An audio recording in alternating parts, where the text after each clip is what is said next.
బీసీల ఆర్థిక పరిస్థితి, వాళ్ళ బీదరికాన్ని, అన్యాయంగా వాళ్లకు రావాల్సిన రిజర్వేషన్లు కూడా ఇవ్వకుండా, వాళ్ళని ఏ రకంగానూ భవిష్యత్తులో ఎదగనివ్వకుండా ఈ స్వార్థ దుర్మార్గపు రాజకీయాలు చేస్తున్న వాళ్ళందరి స్వార్థం కోసం ఎందుకు నాయనా మీరు ఇట్లా బలైతారు?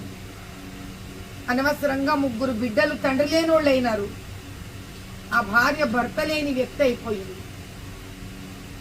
ఇప్పటికైనా వాళ్ళు బీసీ గాని, ఎస్సీలు గాని, ఎస్టీలు గాని తెలంగాణలో మనం అందరం తెలుసుకోవాల్సిన ఒక విషయం ఉంది.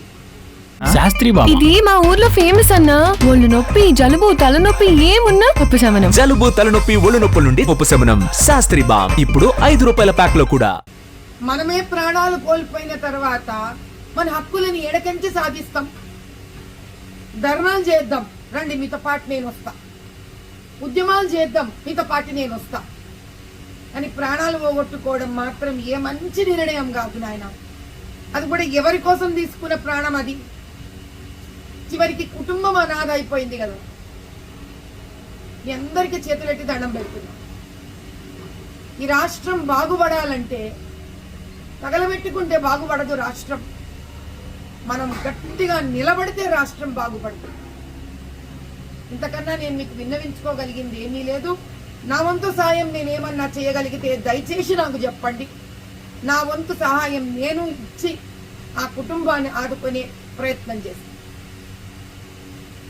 ఈశ్వరయ్యచారి ఆత్మ పుణ్యలోకాలను చేరుకోవాలని కోరుకుంటున్నా. అతని భార్యకి, అతని బిడ్డలకి ఏ రకమైన ఊరటి ఇవ్వగలనో నాకు తెలియదు, కానీ నా ప్రగాఢ సంతాపం తెలుపుకుంటున్నా. తల్లి, నీకు నేను ఏం సాయం చేయగలనో చెప్పు.